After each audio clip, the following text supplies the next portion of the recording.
Hello, and today I would like to do a video concerning what type of gear a private investigator needs to start out with. Hi, if you are looking at the screen, you will see back of my business card sitting there, Perkins & Associates Investigation, and my phone number.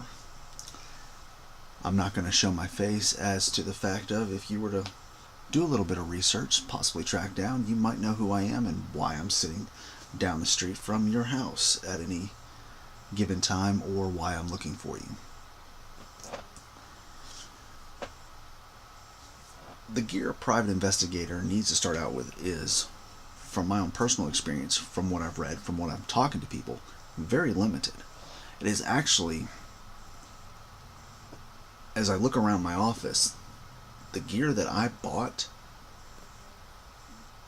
after I became a private investigator versus what I already had on hand, I actually haven't bought a ton of gear that a lot of people think.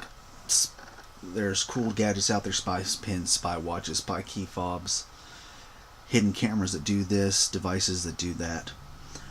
The basic things you're going to need are some sort of computer.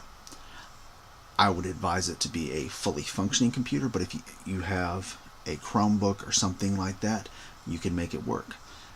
My computer has a CD drive. I did at some point buy a secondary CD drive that plugs into it. The mouse, the keyboard. It came with a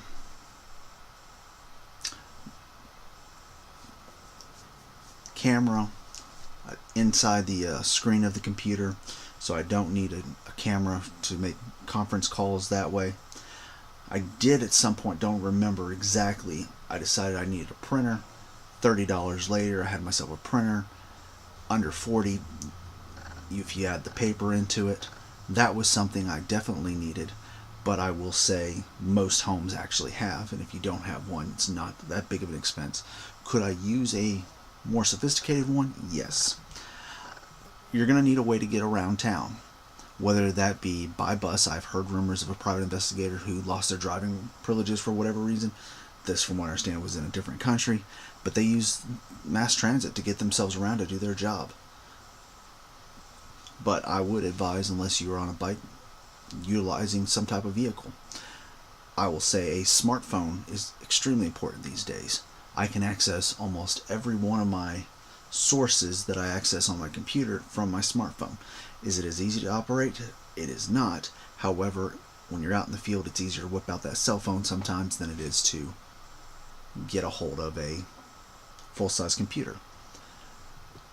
Tape recorders, cameras, and all those things are nice, but I will tell you this: the quickest and largest amount of money that I have ever made as a private investigator was done in 15 minutes worth of time using a cell phone. That cell phone was less than $200. Not exactly extremely expensive, but it got the job done, gathered the evidence necessary.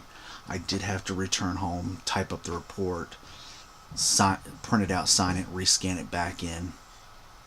Scanners do come in a lot of printers. Great thing to have. Along with, mine does not. I have to use a secondary one. Will update one of these days. And then you come into, you are going to need some office supplies, printer, paper, and all those little things. But most of the things that you will need as a private investigator are in the office, in the home. They're not that big of an expense to go in. I will say I've spent more money paying for my licensing than I did for anything else other than my education, which was definitely expensive, but well worth it. And this is Perkins & Associates Investigation, signing off.